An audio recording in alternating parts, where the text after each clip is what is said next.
Bismillahirrahmanirrahim. Assalamualaikum warahmatullahi wabarakatuh.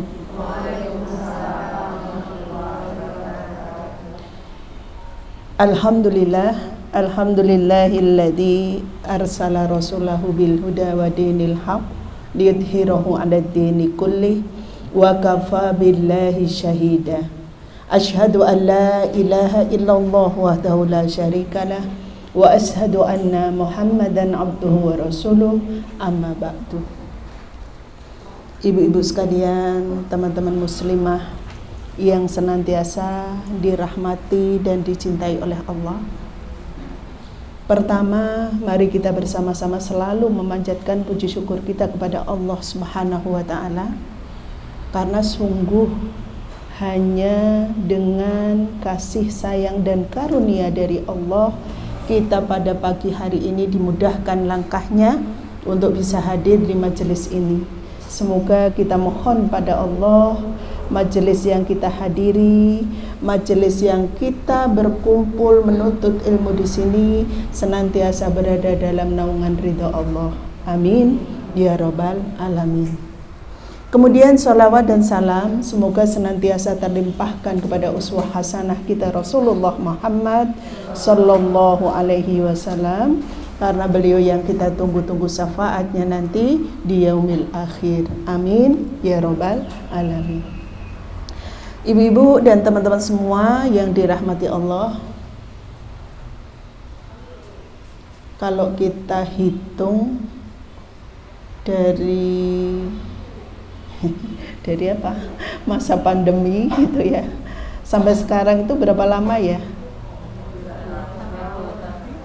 2 tahun. Dari 2 tahun itu kita bisa offline ketemu begini berapa kali? Sedikit kali. Ada 2 kali, 3 kali? Belum ya? Ya sekitar segitu mungkin ya. Tapi apa yang terjadi selama 2 tahun? Apakah kemudian kita berdiam diri? Enggak ya, nyari ya. Insya Allah ada Zoom, ada Google Meet, ada kemudian tausiah-tausiah yang lewat YouTube tuh Masya Allah kalau kita cari banyak sekali. Terus apa yang terjadi dengan ketika kita mencarinya, mendapatkannya melalui medsos, ya melalui YouTube dan seterusnya tadi itu. Bedakah offline dengan online? Sangat beda ya. Ternyata Masya Allah keberkahan kita dalam majelis beda dengan keberkahan kita dalam majelis tapi melalui medsos atau media entah itu ya segala macam ya, yang penting medsos begitu.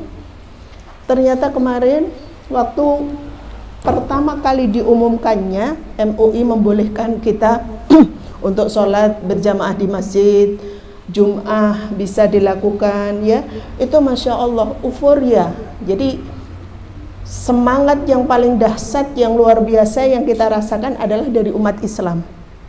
Umat Islam merasakan satu kondisi yang Masya Allah kayak menghirup angin segar yang sangat luar biasa, Masya Allah ya. Termasuk beberapa majelis taklim itu mohon maaf ya, saya kemarin tuh sampai kewalahan ngatur jadwalnya karena semua minta dalam waktu yang hampir mirip ya, maunya Sabtu pagi, Selasa pagi, Rabu pagi gitu, jamnya sama.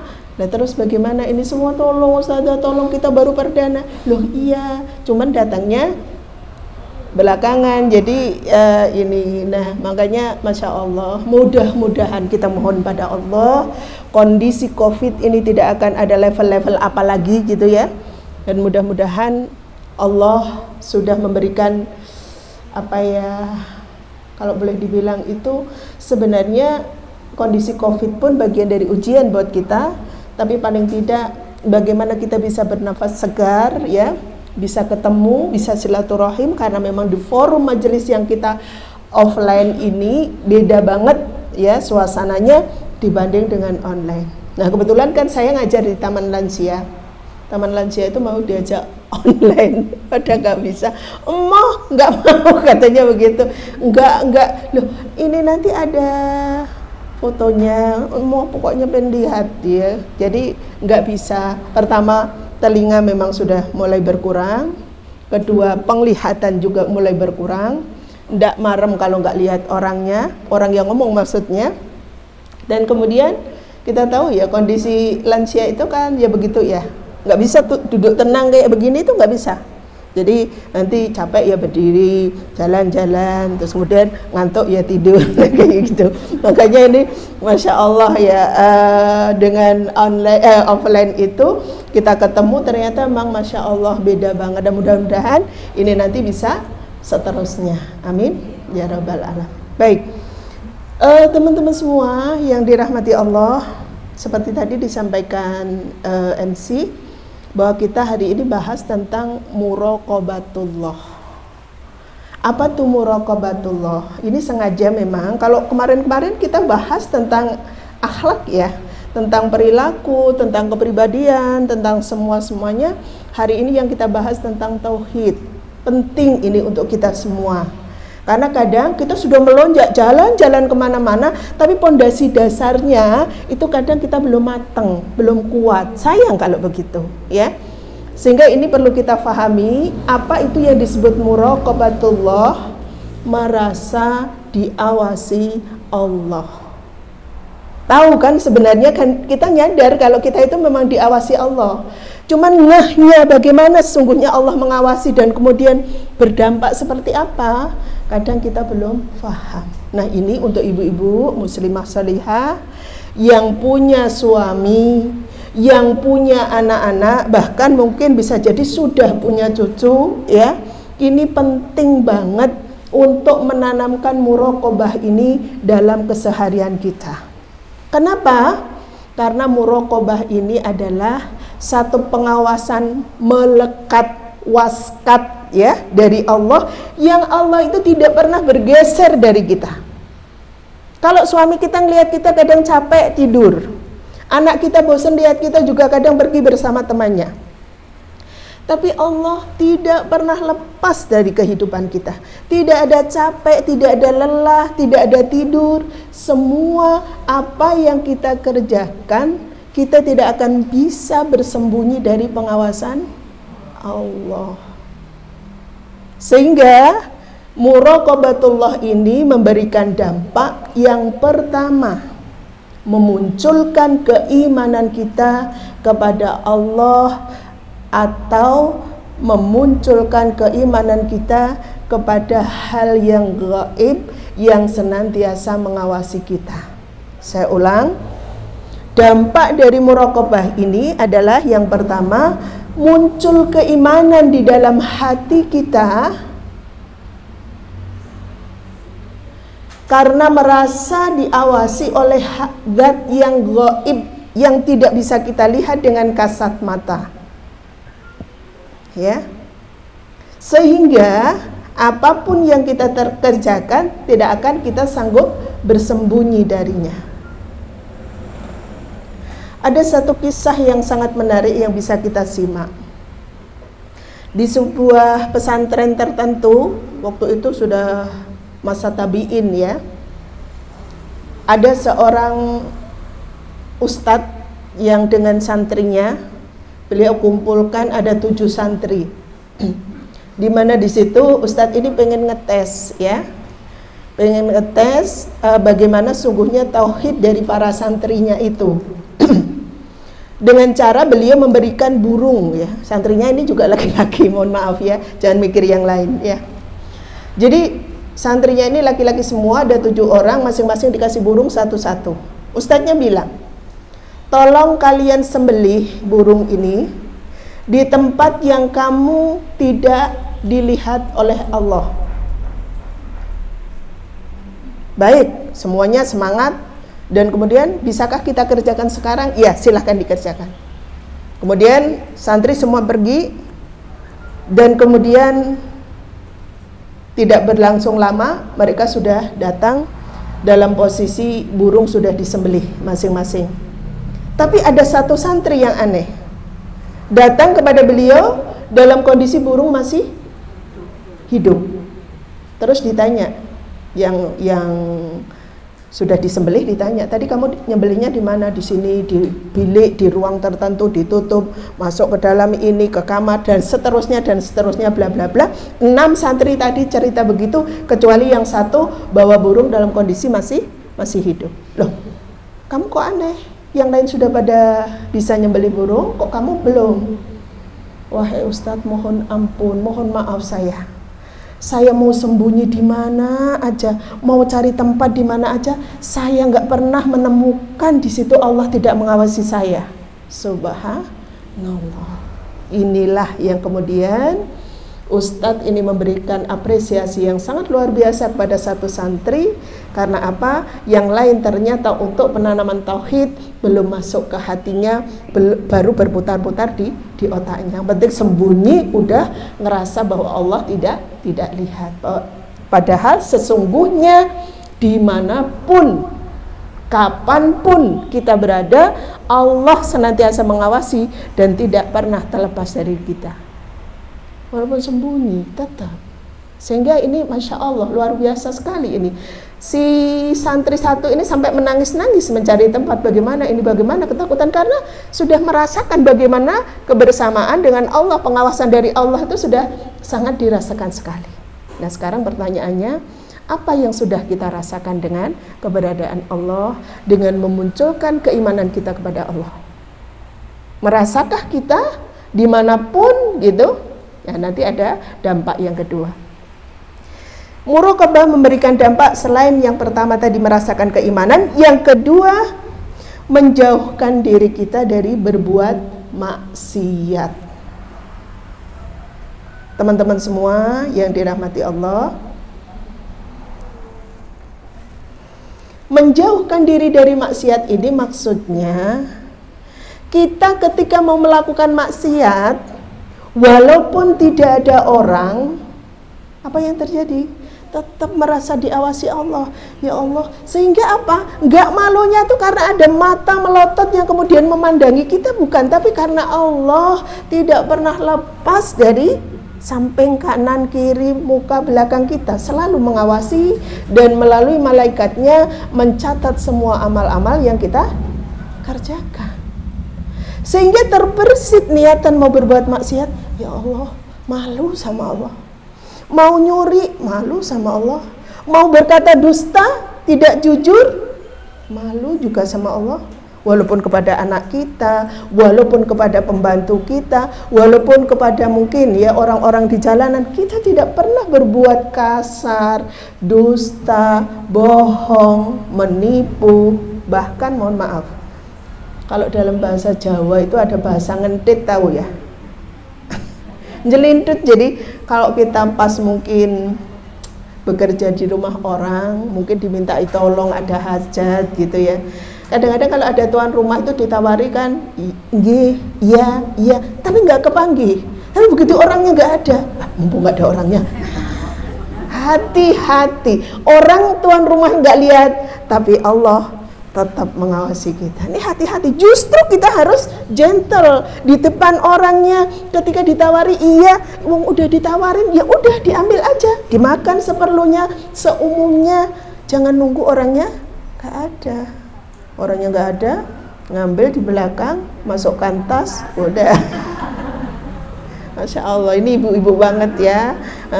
Hati-hati. Kalau ada yang begitu, ini muraqabahnya kurang paham ya, bahwa rasa takutnya, rasa malunya hanya kalau dilihat orang.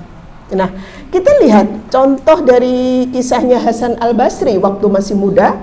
Ingat ya Bu, pernah saya sampaikan, insya Allah waktu itu saya nyampaikan masalah afatul lisan ya, bahaya lisan yang salah satunya mengajak ke jalan keburukan.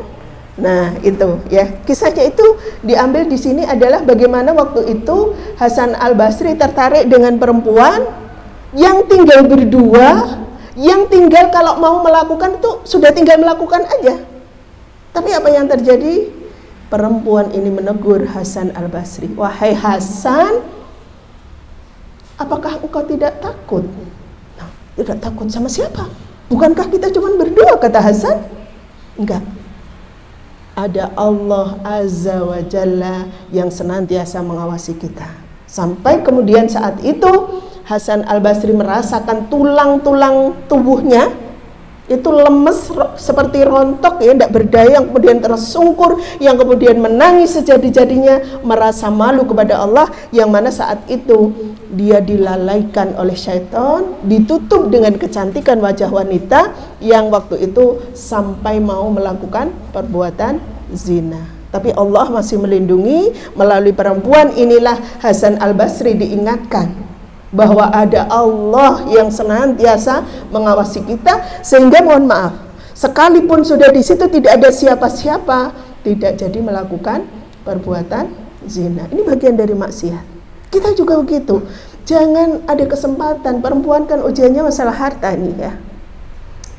Lihat kok ada merah-merah, nggak tahu gembletak di mana, itu sudah tolah-toleh, oh nggak ada orang. Hati-hati. Allah lihat dan Allah senantiasa membersamai kita. Sehingga inilah, kalau saya pernah baca itu di sebuah hadis ya, ada kisah. Ada 7 golongan yang nanti sama Allah tuh akan dilindungi, akan apa ya istilahnya itu, ya dilindungi ya. Salah satunya adalah rajulun imra'atun ya. Laki-laki yang waktu itu tertarik dengan perempuan, yang karena takutnya kepada Allah ditinggalkannya perempuan itu. Kisahnya seperti apa? Jadi ini ada laki-laki yang sama-sama tertarik dengan perempuan. Mohon maaf, ini saya ceritakan apa adanya, begitu ya. Yang laki-laki ini mohon maaf sudah di atas tubuhnya perempuan ya. Rajulun imra'atun yang nanti sama Allah akan dilindungi, bagian dari 7 golongan ini ya. Itu dia kalau mau melakukan zina bukan lagi tawar-menawar kayak Hasan Al-Basri tadi, tapi sudah di atasnya tubuh perempuan. Tapi terus kemudian Allah munculkan keimanannya, dia merasa takut dan merasa malu, dan ditinggalkannya perempuan itu padahal sudah berada di atas tubuhnya. Terus ditanya, kenapa bisa melakukan seperti itu? Saya takut dan saya malu kepada Allah karena Allah selalu melihat, mengawasi saya dari apa yang saya kerjakan. Masya Allah. Ibu-ibu kan rata-rata kalau orang, apalagi laki-laki, mohon maaf ya, kalau sudah ada selera dengan perempuan itu sudah diubun-ubun. Apalagi sudah begituan itu, untuk menahan diri itu amat sangat susah, kecuali dengan kondisi keimanan yang optimal. Masya Allah ya. Makanya kita berlindung pada Allah ya, mohon kepada Allah. Muraqabah ini penting untuk kita hadirkan sehingga kita terkontrol dari berbuat maksiat, walaupun tidak ada siapa-siapa, tapi kita selalu merasa diawasi oleh Allah Subhanahu wa ta'ala. Yang ketiga, dampak dari muraqabah ini adalah menjadikan seseorang menjaga ibadahnya. Menjaga ibadahnya. Baik secara kualitas maupun secara kuantitas ya. Tadi kalau kita ngerasa diawasi oleh Allah, leh njogo ibadah kita tenanan, tidak puas dengan ibadah yang begitu-begitu saja, pingin setiap hari itu ada tumbuhan, ada obsesi, ada tingkatan-tingkatan yang pingin kita raih. Kalau sekarang saya bisa odot misalnya, one day one juice misalnya ya, sudah jalan sempurna one day one juice ya. Perjuangan ya. Berapa lembar kira-kira sehari yang bisa dikerjakan istiqomah? Ada separuh dari sejus, 4 lembar, 5 lembar bisa? 2 lembar bisa? Nah ya sudah, menjadi nggak usah tersiksa dengan itu. Yang penting, kalau kita pengen mengevaluasi dalam diri kita itu ada muraqabah atau tidak, ibadah kita itu dari hari ke hari itu ada upaya untuk ditingkatkan. Tidak begitu-begitu aja, tidak monoton, tidak sudah cukup puas. Wah, saya sudah hari-hari sudah istiqomah 2 lembar, ya udah segitu aja. Enggak, ada upaya. Karena ingat kata-katanya Ali bin Abi Thalib, kalau kita beribadah dari sekarang sama besok sama, termasuk merugi ya. Kalau besok justru lebih jelek daripada sekarang, termasuk celaka. maka diusahakan kita ada peningkatan dalam beribadah itu. Nah, di sini dampak dari muraqabah itu karena ngerasa diawasi Allah, kita beribadah bukan karena yang lain kecuali hanya kepada Allah, maka ada upaya peningkatan. Peningkatannya kualitas dan kuantitas. Orasi DAS yang penting ikhlas tidak, tapi berupaya banyak dan ikhlas. Terus itu. Apalagi mohon maaf ya ibu-ibu sekalian, kita itu butuh energi banyak karena peran kita banyak. Sebagai istri, sebagai ibu, sebagai anak tadi harusnya dulu pernah kita bahas ya, fungsi muslimah itu sebagai anak, sebagai istri, sebagai ibu, sebagai anggota masyarakat. Energi yang harus dikeluarkan banyak, maka ngecasnya juga harus full. Berkurang sedikit cas lagi, sehingga energi yang paling banyak kita butuhkan adalah dari kualitas ibadah dan kuantitasnya. Kita jaga banyak beribadah dan senantiasa dijaga bahwa ibadah yang kita lakukan hanya karena Allah. Kalau ibadah yang kita lakukan bukan karena Allah, pertama cepat capek, yang kedua tidak memberikan dampak kepada energi ruhiyah kita, yang ketiga kalau tidak dihargai sakit hati. Itu ibadah yang bukan karena Allah. Tapi kalau karena Allah udah lempeng aja, peduli amat dengan pujian dari orang ya, energi kita full ya, lelah jarang menghampiri. Karulah lelah karena lillah, akhirnya apa? Mudah untuk mengatasinya. Tapi kalau lelahnya orang yang beribadah bukan karena Allah, ya Allah, kadang sudah dipompa itu balik lagi, dipompa lagi balik lagi, dilurusin balik lagi, karena niatannya bukan karena Allah memberikan fisik kita menjadi cepat capek. Pernah merasakan? Sangat sering ya, kita itu ibu-ibu kalau di rumah tuh gembereneng itu loh ya, yang nggak bisa dihindari itu. Pokoknya apalagi pulang dari pengajian kesel-kesel, isu ditata rapi-rapi, pulang-pulang berantakan, lauk habis misalnya, wah poyo, udah nggak tahu kata-kata apa yang keluar gitu ya. Makanya hati-hati ibu-ibu sekalian ya, biar apa yang kita kerjakan tidak sia-sia ya, maka jagalah, ingatlah bahwa Allah itu senantiasa mengawasi kita, bahwa Allah itu senantiasa mencatat dari amal-amal yang kita kerjakan. Dari mulut itu bisa jadi rusak amal kita ya. Dan sekarang kalau apa-apa terus digemberenengi, terus sampai anaknya tuh bingung, emang kita itu harus ngapain, harus gimana menurut ibu yang benar. Bingung sampean, karena apa? Nggak ngerasa dia bersalah, tapi kita tuh terus kayak gitu ya. Makanya di sini mohon maaf ibu-ibu sekalian, dijaga ruhiyahnya, karena kualitas ruhiyah inilah yang kemudian akan membuat ibadah-ibadah kita, amal-amal kita yang kita kerjakan itu menjadi ringan, tidak berat ya. Terserah, karena memang tujuannya karena Allah, ya sudah ya. Perkara ini urusan mendidik beda lagi. Kalau mendidik tidak sambil gembereneng, tidak sambil marah-marah ya. Jadi ada forumnya sendiri, kita dudukkan anak-anak, kita ajarin bagaimana peduli sama yang lain, lauk sekian dibagi, nah kayak gitu. Jelasin kalau memang ibu belum makan, nanti pulang ibu disisain ya lauknya gitu ya, jangan ditinggal aja. Namanya anak-anak ya, tahu lauk banyak, wah asik ya kayak gitu, dihabisin. Terus kemudian ibunya udah lapar luar biasa, nyampe rumah pengennya langsung makan, sudah nggak ada hidangan. Nah ini juga bagian dari yang kemudian kita sadarkan. Rumah juga begitu, udah dari pagi habis subuh ibu itu tuh sudah sambil goreng, sambil nyapu, sambil nyuci kan begitu ya. Ya Allah, nyampe rumah maut lagi. Nah itu kalau ruhiyah atau ibadah kita itu tadi tidak kita niatkan karena Allah, ambiar kabeh wis tenan, itu tidak ada nilainya. Makanya terus kemudian kita itu ngaji di mana-mana, tapi kok lowbat terus kayak gitu ya. Sayang ini kalau begitu ya. Emang energinya tadi kemana gitu ya. Makanya ibu-ibu, yuk kita belajar ya. Saya juga dalam proses belajar. Tadi itu sempat ada sesuatu yang ganjel gitu ya. Saya cerita sedikit. Karena di rumah itu Abi itu kan baru datang 2 hari dari Banyuwangi. Begitu tahu dari kemarin tuh saya tinggal terus. Ya Allah, lu ngone gitu tuh sudah madeg saya. Ya Allah, iya ya. Kok enggak saya bilang dari kemarin? Tapi perasaan sudah tak bilangin. Cuman mungkin enggak fokus ya. Mungkin enggak nyantol. Terus saya bilang, "Sik Bang, ridho apa enggak saya berangkat?"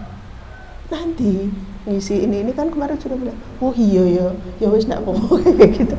Itu sempat membuat saya blank karena itu bagian dari yang bisa melancarkan bagaimana sungguhnya kita beribadah kepada Allah itu kalau seorang istri kan ridho suami. Nah, anak-anak sudah beres tadi, yang Barab sudah tak suruh bantu goreng-goreng ya untuk lauk itu udah bisa ini, dan mereka relatif lebih mudah. Tapi biasanya dengan suami ini yang cukup karena ini beliau ngerasa kok meta-metu gitu, akundi gitu loh bagiannya kayak gitu. Itu kadang butuh didudukkan lagi, dilapangkan dadanya lagi untuk dijelaskan lagi. Tapi alhamdulillah tadi udah ridho beliau. Nek jenengan ndak ridho aku ndak mangkat. Oh sakjane pikiranku lek ndak ridho tenan kayak gitu tadi. Karena sudah janji gitu loh. Tapi alhamdulillah enggak, udah berangkat aja. Mau ikut panjang aku kesel terus pingin saya di rumah nemeni kayak gitu. Cuman terus akhirnya udah bisa memahami beliau, ndak bener aku sudah ridho, berangkatlah, plong sudah saya ya. Masya Allah ya gitu. Itu bagian dari yang kita cari itu simpul ya. Jadi apa yang kemudian membuat kita tenang dalam menyampaikan kebenaran, apa yang membuat kita nyaman dalam beraktivitas, dalam beribadah kepada Allah, maka ini penting sekali ibu-ibu sekalian kita buat, anak-anak nyaman, suami ridho, dan seterusnya. Baik, kemudian yang ketiga, keempat ya, dengan muraqabah itu mencegah seseorang dari perilaku-perilaku yang menyimpang.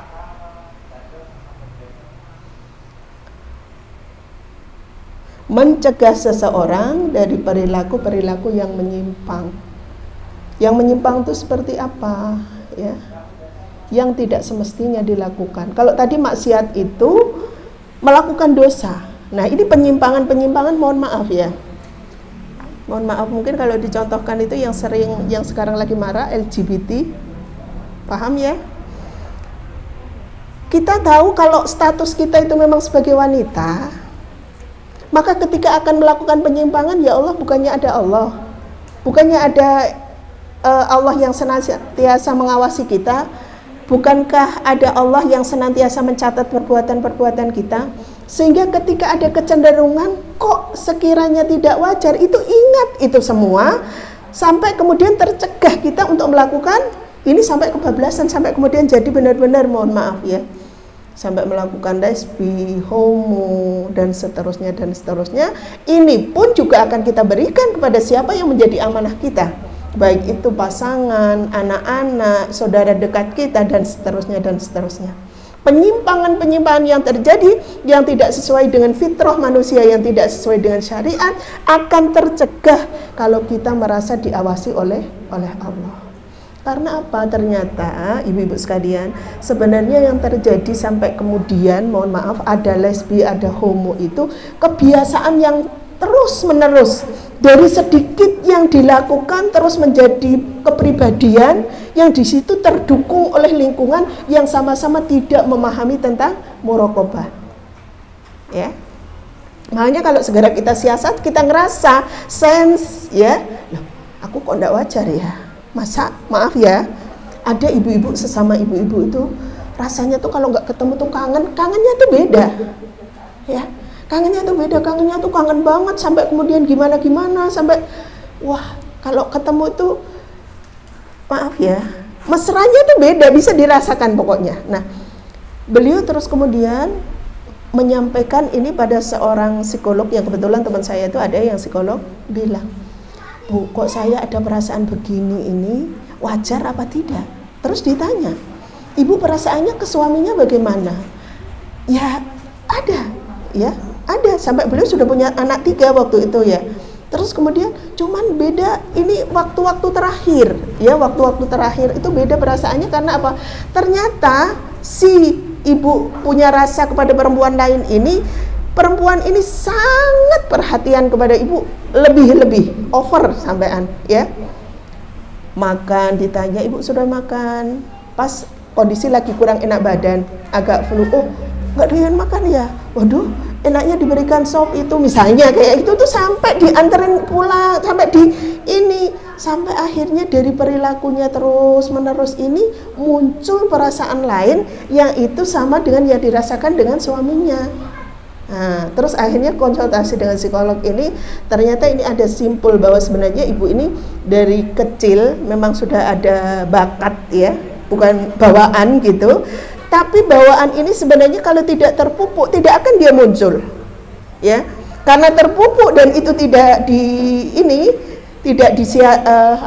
mungkin tidak dicegah dari sebelum-sebelumnya sampai akhirnya kemudian sudah muncul, baru kemudian dirasakan. Dan untuk mengantisipasi ini agak repot, tapi alhamdulillah masih bisa diselamatkan. Jadi yang seperti itu karena terus terpupuk, terbiasa, lingkungannya mendukung, maka bukan tidak mungkin kita yang sudah punya pasangan jelas dan halal dan itu sah sesuai dengan fitrah, menyimpang itu bukan tidak mungkin. Karena mungkin bisa jadi pasangan kita tidak perhatian, bisa jadi pasangan kita jengkelin, bisa jadi pasangan kita membuat kita capek, ya. Sementara yang sejenis ini sangat perhatian, baik, lembut, terus kemudian juga dan seterusnya yang kelihatan baiknya. Nauzubillah, ya, kita berlindung pada Allah. Mudah-mudahan muraqabah ini menyelamatkan kita dari perilaku menyimpang. Kemudian yang terakhir, dampak dari muraqabah ini, jika sendirian dia bisa menjaga hal-hal yang dilarang.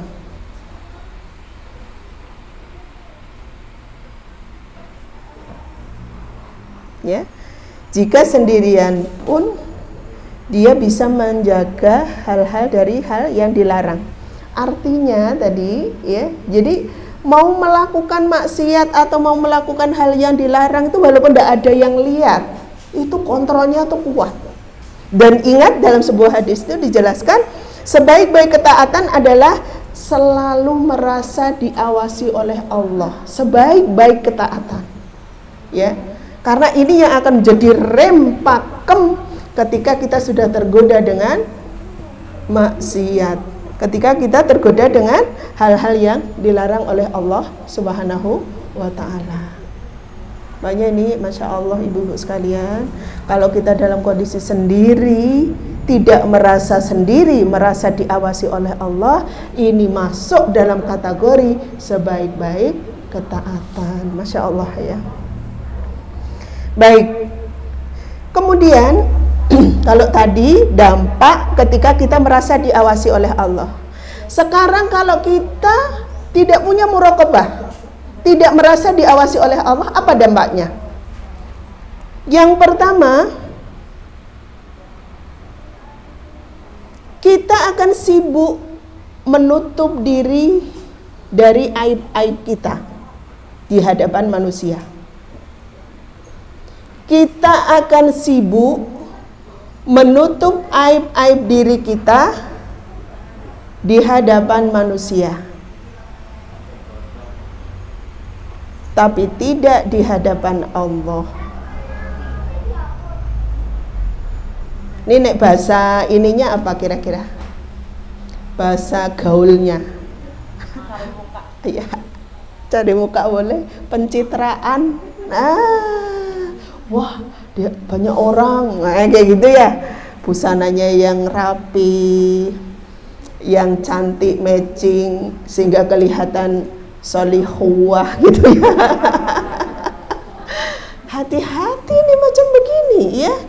Tapi dampak yang kedua, nih yang pertama tadi sekalian aja biar nanti jelasinnya mudah gitu ya. Dampak yang kedua, justru di hadapan Allah dia tidak malu melakukan maksiat.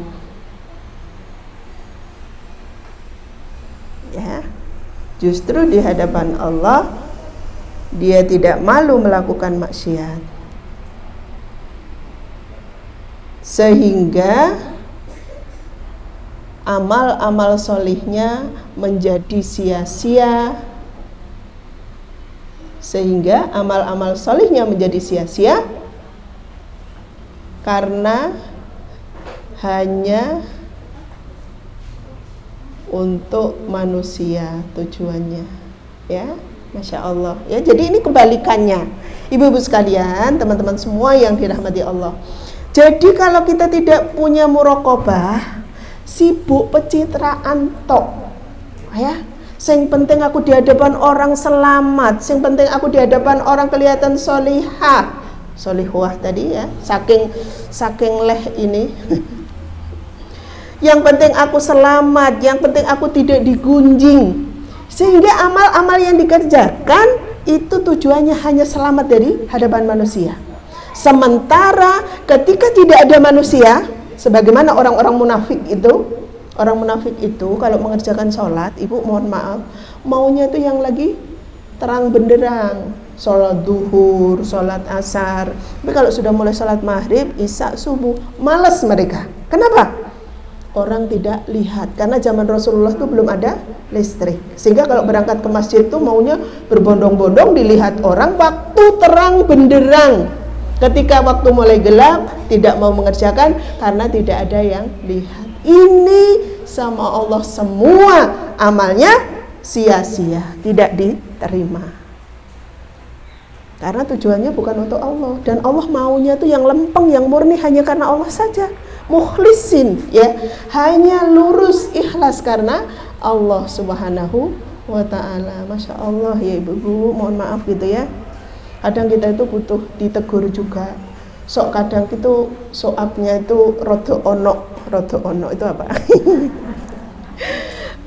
Kadang maaf ya, hadir di majelis taklim hanya karena nggak enak sama Bu Sus misalnya, Bu Nining misalnya, aduh wis ora mangkat, mosok ora mangkat neh. Hati-hati ya yang begitu. Pertamanya boleh begitu, tapi habis itu nyampe sini diluruskan. Ya Allah, enggak lah ya, agar kita kepakan sayap-sayap malaikat itu merahmati kita semua, didoakan, maka luruskan niat kita dari rumah tadi. Kalau ada yang melenceng sedikit-sedikit, segera buang dan kemudian kita luruskan karena Allah. Ya, eman-eman sudah menyediakan waktu, sudah menyediakan tenaga, dan semuanya itu nanti bakal sia-sia. Baik, itu dampak ketika kita tidak ada muraqabah. Sekarang bagaimana caranya agar kita muncul muraqabah jika selama ini belum muncul di dalam diri kita? Yang pertama caranya, mengerti atau apa ya istilahnya itu, mengenali bahwa Allah itu punya sifat-sifat ya, dengan asmaul husnanya itu, dimana dari sifat-sifat itu adalah langsung implementasi kepada makhluknya. Misalnya ya Rahman, Allah Maha Pengasih, ya Rahim, Allah Maha Penyayang, gitu ya. Maka di situ kalau kemudian kita terjemahkan semua dari 99 yang sudah dihafal dan mengerti artinya, itu nanti kita akan panggil Allah sesuai dengan nama masing-masing, ya. Kalau kita sedang butuh rezeki, ya Allah, ya Razak, nah kayak gitu, ya. Itu sudah pantangan bagi Allah. Ketika ada hambanya yang memanggil, Allah tidak datang memenuhi panggilannya. Masya Allah ya, ini janji Allah dan pantangan. Jadi kalau sudah ada hambanya menyebut namanya ya, maka Allah pasti datang menghampiri kita sesuai dengan sebutan atau apa yang kita mau. Hanya gitu ya, nanti ditentukan Allah yang Maha tahu apa yang kita minta itu layak untuk dikabulin sesuai dulu yang pernah saya bahas ya tentang doa. Bagaimana Allah tidak mengabulkan doa kita itu ada beberapa hal yang kemudian bisa kita tinjau. Jadi kita tidak boleh seudon kepada Allah. Jika kita meminta sesuatu kok randang ditekake, randang dikabulke, itu karena apa? Insya Allah sudah kita bahas dulu ya. Sehingga kita di sini tidak boleh seudon kepada Allah, tapi yakinlah bahwa Allah senantiasa memenuhi panggilan-panggilan kita. Makanya cara memunculkan bagaimana ada muraqabah di dalam hati kita, itu ingatlah sifat-sifat Allah. Dengan mengingat sifat-sifat Allah itu, kita menjadi yakin bahwa Allah selalu mengawasi diri kita. Kadang-kadang kita nggak ngeh, ya Allah gimana ya caranya gitu loh. Kok saya yo nyadar gitu loh kalau Allah itu ada. Tapi gimana agar ini bisa tadi itu ya. Kalau kita itu ada muraqabah sampai tertahan mau melakukan maksiat, sampai kemudian termotivasi mau melakukan ibadah yang lebih baik, kok itu belum kita rasakan ya, gimana ya ini? Cara yang pertama dengan mengenali sifat-sifat Allah, yakin dengan sifat-sifat Allah itu, Allah pantang tidak memenuhi panggilan kita. Yang kedua, kita harus nyadar bahwa seluruh anggota tubuh kita nanti dimintai pertanggungjawaban di hadapan Allah. Tangan dimintai pertanggungjawaban, mata dimintai pertanggungjawaban, ya. Termasuk bumi yang kita pijak, ya. Kita melangkah untuk hadir di majelis taklim, kita melangkah untuk melakukan maksiat. Semua bumi yang kita injek itu nanti menjadi saksi di hadapan Allah dari amalan-amalan yang kita kerjakan. Sehingga di situ kita akhirnya jadi termotivasi untuk mencegah diri kita dari berbuat maksiat, karena nanti ya Allah, ini langkah ini loh, nanti tiap langkah itu akan jadi saksi saya sedang melangkah kemana. Mata ini loh, nanti kalau saya lihat hari-hari pegang HP, kemudian yang kita pantengi adalah sesuatu yang maksiat, ini juga dimintai tanggung jawab nanti. Mulut kita terkunci, semua anggota tubuh kita bicara masing-masing, dan kita tidak bisa mengelak karena video kita akan dipampangkan semuanya oleh Allah, ditunjukkan perjalanan selama kita hidup di dunia. Maka dengan begitu kita akhirnya jadi mikir, ya Allah, iya ya, ini loh yang kemudian memotivasi kita. Kurang apa kita itu? Allah itu sudah kasih jalan dua, jalan fujur menuju neraka, jalan takwa menuju surga. Tapi Allah tuh maunya sebenarnya kita itu masuk di jalur yang takwa ini, masuk terus dalam kebaikan, jangan tergoda di sini, ini tuh menipu sementara ya. Sama Allah tuh maunya begitu sebenarnya. Maka pilih ya, cari teman, bi'ah solihah, lingkungan yang positif, lingkungan yang mendukung, lingkungan yang tujuannya sama, pengen masuk surganya Allah ya. Kalau kiranya ada teman-teman yang suka ngembosi, udah nanti kita sedikit-sedikit berangsur menjauh ya. Walaupun mungkin kita tidak bisa lepas karena memang kita berasal dari sana hidupnya gitu ya. Maka di sini yang kemudian membuat kita itu, masya Allah ya, mau melakukan sesuatu itu takut. Ini nanti apa yang akan saya pertanggungjawabkan dengan kaki saya, tangan saya, mata saya, telinga saya, dan seterusnya. Makanya di situ ini akan kemudian memunculkan bahwa Allah tuh senantiasa mengawasi kita. Kemudian yang terakhir, yang ketiga, kasratul ibadah. Kasratul ibadah, meningkatkan ibadah, baik yang mahdoh maupun yang ghairu mahdoh. Meningkatkan ibadah baik yang mahdoh maupun yang ghairu mahdoh. Yang mahdoh itu seperti sholat, puasa, ya, haji, ya, yang ada di dalam rukun Islam itu. Yang ghairu mahdoh, setiap aktivitas yang kita niatkan karena Allah itu adalah ibadah ghairu mahdoh.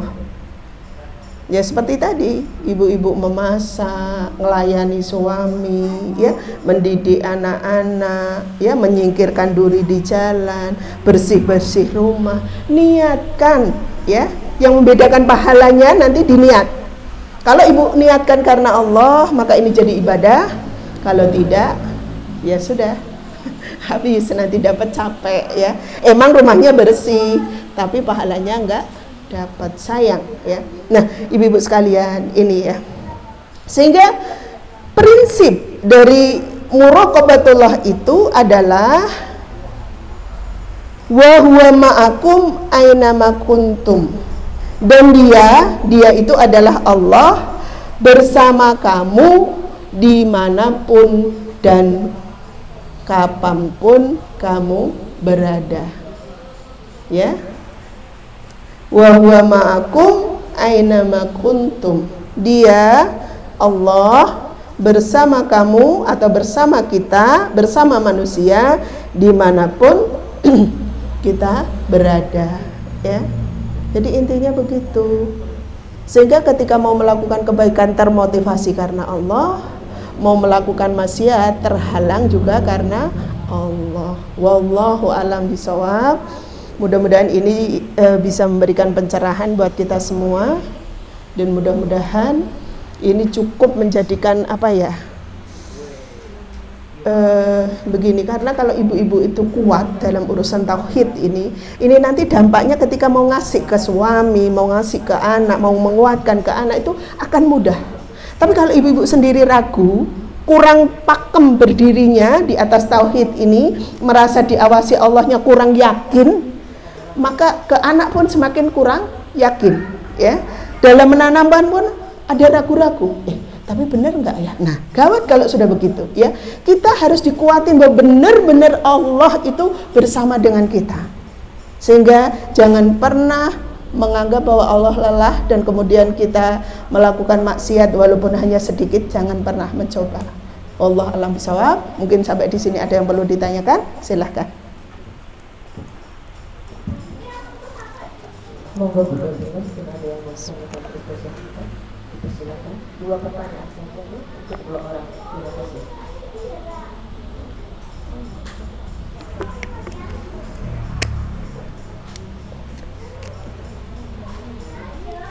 Rangkai kalimat.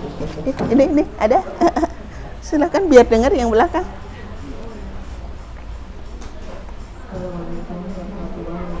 Waalaikumsalam warahmatullahi wabarakatuh.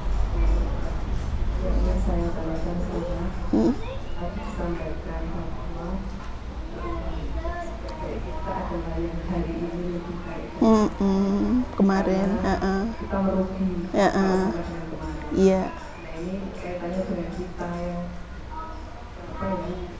manusia yang punya ego, punya kesibukan dan macam-macam dengan segala kelebihan dan kekurangannya. Ini menyangkut ibadah. Kadang kalau pas sakit, komut gitu, banyak.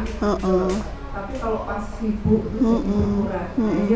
Kadang yang bagaimana sih sebenarnya, jadi kesibukan itu membuat ibadah kita itu tidak bertambah, tapi tetap istiqomah gitu ya.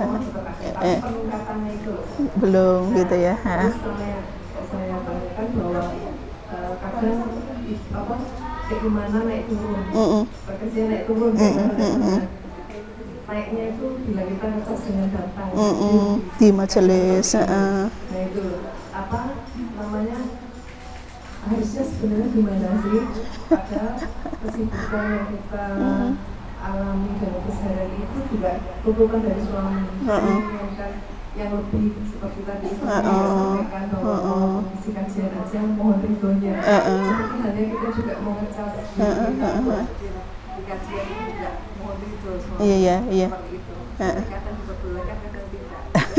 Mohon pencerahannya. Iya, lanjut.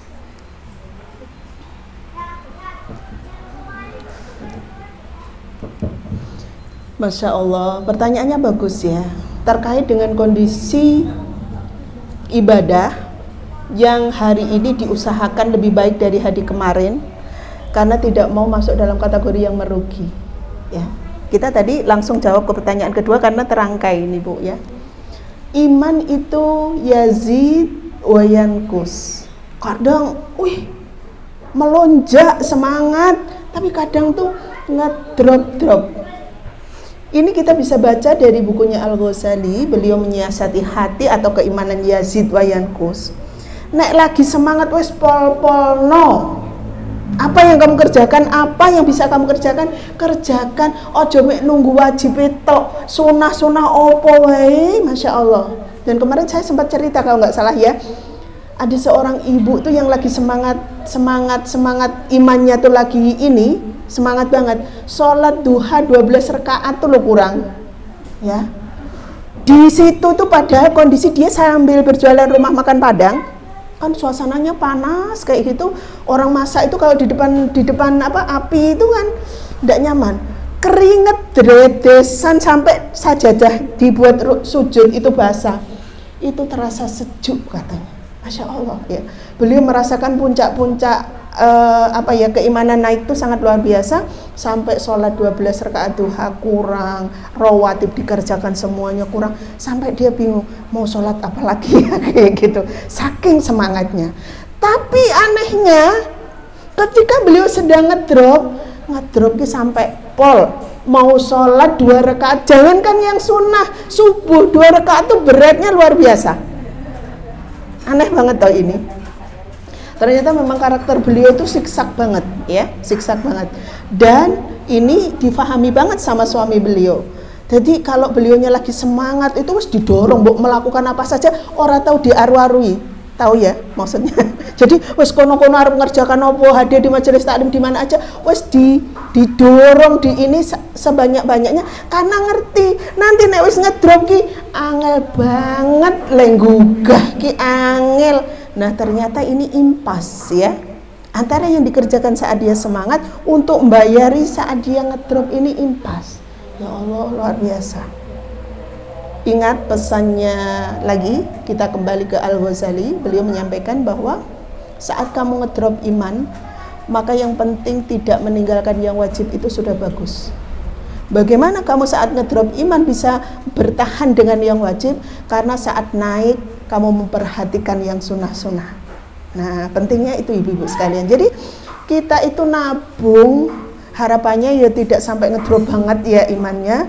Pas nabung banyak amal-amal soleh saat semangat, itu nanti jaga nih kalau pas ngedrop ini bisa kita gunakan untuk nembel. Tapi kalau pas lagi semangat pun kita tidak mengerjakan yang sunnah-sunnah, hanya minimal, hanya yang wajib-wajib, maka saat ngedrop bukan tidak mungkin hal-hal yang wajib akan mudah sekali ditinggalkan. Masya Allah ya. Nah terus bagaimana ini nyiasatinya? Kalau kita pengen dalam melakukan amal itu istiqomah, karena memang Allah tuh yang mau, yang suka dalam beribadah kita itu adalah istiqomah, sedikit tapi rutin, dawam, atau istiqomah mastaqomu itu tetap istimror, continue ya, tidak hanya waktu semangat tok dia mengerjakan amal-amal soleh, sementara ketika tidak semangat, tidak mengerjakan amal soleh, tidak dijaga. Sehingga kita itu sudah setting, saya itu biasanya kuatnya segini melakukan amal soleh, paling tidak ini kita rutinkan, kita dawamkan dulu ya. 2 rakaat duha misalnya, penting rutin setiap hari, tidak pernah bolong. Tahajud misalnya 2 rakaat sama 1 witir misalnya, tapi nggak pernah bolong. Atau mungkin kita target seminggu berapa kali, itu dirutinkan. Itu adalah dalam rangka memahami diri. Karena Allah yang disuka itu bukan yang semangat banyak terus habis itu blast, enggak, Allah enggak suka yang model begitu. Yang disuka Allah itu sedikit tapi mastaqomu, rutin atau istiqomah. Makanya kita pahami diri kita, dan Allah merahmati siapa yang berhenti sejenak kemudian merenung, yang saya lakukan ini sesuai dengan apa yang dimaui Allah atau enggak. Kalau sesuai dengan yang dimaui Allah, saya jalan. Kalau enggak, saya berhenti dan saya tinggalkan. Allah merahmati. Ada orang yang mau berhenti sejenak, yang kemudian berpikir seperti ini. Dan Allah merahmati juga jika ada hamba Allah yang kemudian memahami dirinya, ya Allah, saya tuh biasanya kalau ibadah kebanyakan itu terus ndak istimror, ndak istiqomah. Cuman mau gede-gede di awal, habis itu sudah habis. Berarti saya ingin ya Allah melakukan sedikit dulu tapi saya jaga. Ini Allah merahmati yang memahami diri seperti itu, ya. Jadi bukan memahami orang lain dulu, tapi dirinya dulu. Karakternya seperti apa sehingga mengamalkan segala sesuatu sesuai yang paling dicinta oleh Allah Subhanahu wa taala. Di sini bukan saya gembosi untuk beramal sedikit tapi ikhlas ya, bukan. Tapi bagaimana kita memahamkan bahwa diri kita itu sanggupnya untuk bisa istiqomah itu seperti apa? Nah ini dididik dulu ya. dilatih dulu, nanti kalau sudah istiqomah ditingkatkan sedikit, sudah istiqomah lagi ditingkatkan lagi sedikit. Masya Allah, insya Allah ini jauh lebih baik dan bisa bertahan daripada habis kajian semangat pulang langsung ini, biasanya nggak bertahan lama ya. Jadi kalau lagi semangat terus kerjakan semuanya iyo, tidak memahami diri.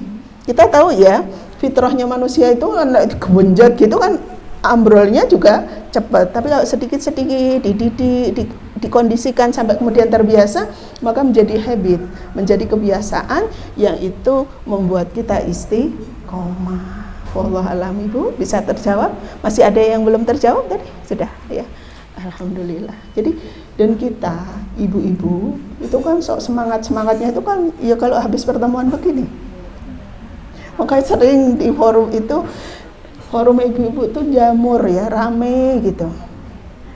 Tapi ya mudah ambles gitu. Iya, itu sudah fitrahnya Mang ya. Makanya harus banyak forum, itu penting untuk dan terus gitu loh. Bapak-bapak sekali dikasih cep gitu, nancep, dan kadang melejitnya itu melebihi kita ya, seret gitu kalau sudah dapat hidayah loh ya. Kalau sudah semangat itu Masya Allah luar biasa gitu. Wallahualam ya. Ada lagi pertanyaannya? Sudah cukup ya? Dibatasi karena saya harus ke Kadisoko habis ini ya, udah dipesan sama temen ya. Ada? Sudah? Cukup ya? Baik, saya tutup dulu ya Bu. Ibu-ibu sekalian, muraqabah ini sesuatu yang tidak bisa kita lihat, tapi cukup bisa kita rasakan ya. Semakin kenal kita dengan Allah, semakin memahami sifat-sifatnya Allah. Penting sekali Asmaul Husna itu kita renungkan, tidak harus 99 sekaligus ya. 5 dulu kita renungkan, ya Allah ini Allah tuh dengan sifatnya seperti ini itu maksudnya seperti apa sih? Kita renungkan, maka nanti Allah tuh akan hadir di hati kita. Kita itu cinta kepada Allah bukan karena kepaksa, bukan karena waktu-waktu tertentu, tapi ya Allah asik banget. Dan biasanya air mata tuh meleleh tanpa kita sadari ya. Kita sambil ngulek bumbu kadang, ya Allah betapa karuniamu tuh banyak banget, luar biasa. Betapa engkau itu memberikan kebaikan-kebaikan buat kita semua. Salah satu karunia yang Allah tunjukkan kepada kita sampai saat ini, kita masih dikasih kehidupan, sementara teman-teman kita sudah dibunuh oleh Allah.